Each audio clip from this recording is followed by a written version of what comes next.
지지부진한 검찰개혁에 마음이 싸늘해진 민주시민들에게 그나마 다행인 소식이 떴습니다. 후반기 국회 법사위원장에 개혁파 서영교 의원이 연임된 것인데 그럼에도 매우 수상한 건 법사위원 구성입니다. 민주당이 11개 상임위원장 후보 추천을 마치면서 다가올 전당대회만큼이나 중요한 후반기 국회 상임위 윤곽도 드러나고 있습니다. 그리고 그 중에서도 핵심은 역시 법사위원장입니다. 다들 아시다시피 후반기 국회 법사위원장은 그나마 개혁파로 분류되는 서영교 의원이 맡게 됐으며, 물론 짧은 기간이긴 했지만 전반기 국회 막판 서영교 법사위원장이 보여준 행보를 보면 후반기에도 충분히 잘 해낼 가능성이 있다고 봅니다. 무엇보다 서영교 의원은 추미애 의원이 경기지사 선거 출마로 물러난 뒤 법사위원장을 맡았고, 조작기소 의혹 국정조사 특위위원장까지 맡아 검찰 조작기소 문제를 다뤄왔습니다. 민주당도 이번에 서영교 의원을 다시 추천한 이유로 검찰개혁과 조작기소 특검법 등 후속과제의 연속성을 고려했다고 설명했습니다. 즉, 민주당 공식 논리는 이겁니다. 서영교 의원이 3개월 정도 법사위원장을 했고 그때부터 추진했던 여러 개혁과제들이 남아있으니 주요 개혁과제를 완수할 때까지 한시적으로 연속성과 지속성을 갖고 가는 게 좋겠다는 겁니다. 말 자체는 틀리지 않습니다. 하지만 아쉬움이 1도 없다고 하면 거짓말입니다.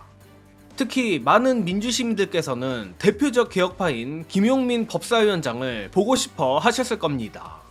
김용민 의원 본인도 공개적으로 법사위원장에 임명해달라며 자원했고, 검찰개혁에 대한 선명성만 놓고 보면 김용민 의원만큼 믿음직한 인물도 많지 않습니다. 다만 김용민 의원이 법사위원장은 아니더라도 후반기에도 법사위에 들어가게 된 만큼 여러 개혁과제에서 서영교 법사위원장을 강하게 서포트할 것으로 예상합니다. 그리고 냉정하게 한간에 소문이 돌던 전현희 의원, 박범계 의원, 검사 출신 송기현 의원, 무엇보다 이현주 법사위원장이라는 무시무시한 시나리오까지 돌았던 걸 생각하면 서영교 법사위원장은 사실상 선녀나 다름없습니다. 또한 긍정적으로 볼 지점은 더 있습니다. 민주당과 정부가 최근 분노 임계점을 넘어 싸늘해지기까지 한 민주당원, 민주시민들 눈치를 보기는 본다는 겁니다.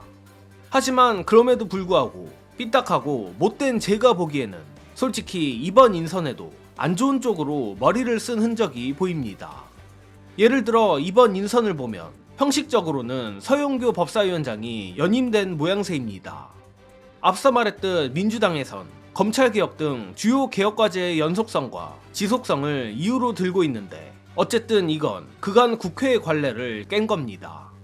그렇다면 기왕 관례를 깰 거 왜 김용민 법사위원장은 안 되는지 다소 아쉬운 부분입니다. 가뜩이나 제가 몇 주 전 영상에서 조승래 법사위원장을 이야기했던 것도 사실 이 관례 때문입니다.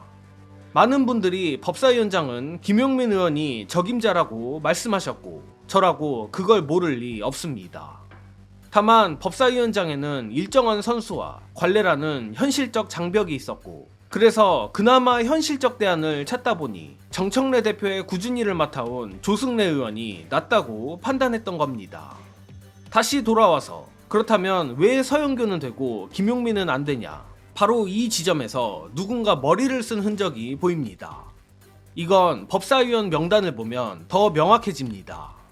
제가 여기서 누구라고 일일이 이름을 찍지는 않겠습니다. 다만 개혁을 지지하는 민주시민 입장에서 매우 걱정되는 인사가 몇 명 보입니다. 물론 본인들은 반대한 적 없다고 하니 단정은 짓지 않겠습니다만 현행 1인 1표제에 대해 매우 부정적 인식을 갖고 있는 것으로 보이는 인사도 눈에 띕니다. 정리하면 이렇습니다. 정권 출범 후 지지부진한 검찰개혁에 경로한 민주당원을 달래는 척 서영교 법사위원장을 배치했습니다. 그런데 정작 법사위원 면면을 보면 그러면 그렇지라는 답답함이 올라오는 인선이란 겁니다. 게다가 지난 1년 동안 사실상 검찰개혁 안 하는데 온 동력을 소진한 이재명 정부가 이제 와서 보안수사권 폐지 입장을 당에 툭 던졌습니다.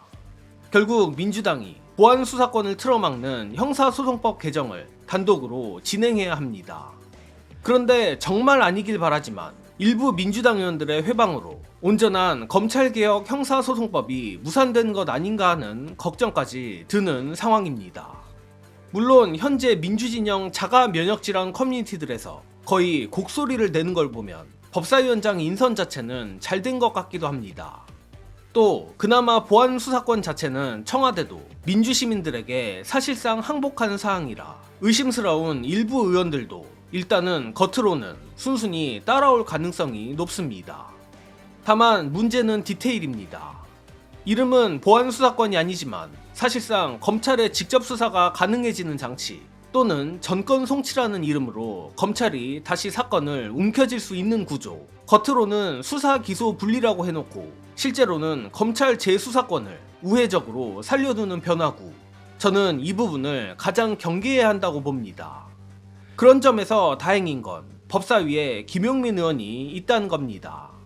만약 뉴 수박무리가 법사위 안에서 이상한 장난을 치거나 형사소송법에 괴상한 예외조항을 끼워 넣으려 하거나 이름만 바꾼 검찰 재수사권을 살려두려 한다면 김용민 의원은 최소한 우리가 알 수 있게 알릴 인물입니다. 그래서 지금부터가 진짜 중요합니다. 서영교 법사위원장 인선이 끝났다고 안심하면 안 됩니다. 법사위원장도 중요하지만 실제 법안 문구를 만드는 과정, 형사소송법 조문 하나하나, 중수청과 공소청을 분리하는 후속 법령 정비, 수사와 기소를 실제로 어떻게 떼어낼 것인지가 더 중요합니다. 게다가 조만간 10월이면 중수청과 공소청이 분리돼야 합니다. 하지만 냉정하게 말하면 지금 상태로 가면 끔찍하게도 중수청 공소청 출범이 유예될 가능성도 배제할 수 없습니다. 즉 검찰청이 폐지되지 않는다는 말이고 검찰은 계속 수사권을 가지고 있을 거란 말입니다. 따라서 우리는 끝까지 저들이 이상한 짓을 하지 않는지 감시해야 하며 중수청 공소청 분리 및 검사 재수사권 폐지 속도전에 힘을 실어줘야 합니다. 끝으로 검찰청이 폐지되지 않을 수도 있다는 김용민, 신장식 의원의 섬뜩한 경고와 함께 다시 한번 우리가 법사위 개혁파 의원들에게 힘을 실어주고 의심스러운 의원들을 지속적으로 감시해야 한다는 말씀드리면서 이번 소식은 여기서 마칩니다. 시청해주신 여러분 감사합니다.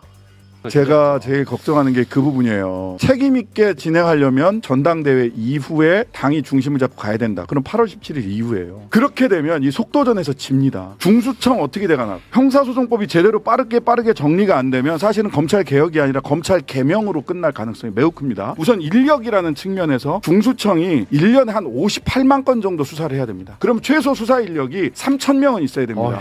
보안수사권이나 보안수사권 비슷한 것이라도 있으면 공소청에서 이 수사관들이 한 명도 안 가고 거기에 그대로 남아있으려고 할 겁니다. 이게 왜 문제가 생기냐면 시나리오를 한번 검찰은 그럼 무슨 시나리오를 가지고 있을까? 중요한 문제네요. 첫 번째는 10월 2일 날 이렇게 된 거 그냥 우리 부칙으로 6개월 뒤에 합시다. 개청을 뒤로 밀어버려요. 그거 왜 무섭죠? 이렇게 되면 왜냐면 수사권 계속 갖고 있는 거예요. 수사권 갖고 있고 총선 1년 전쯤이 돼요. 총선 1년 전쯤에 이 논의가 다시 막 불거지면서 뒤로 물러갑니다. 총선 전까지 토론하거나 결정을 못하고 검찰은 수사권을 가진 채로 다음 번 총선까지 쭉 갈 수 있습니다. 그런 이제 우려를 하신다는 검찰개혁 거고. 자체가 물거품이 될 수 이게 있어요. 가장 큰 우려고요. 연기되면.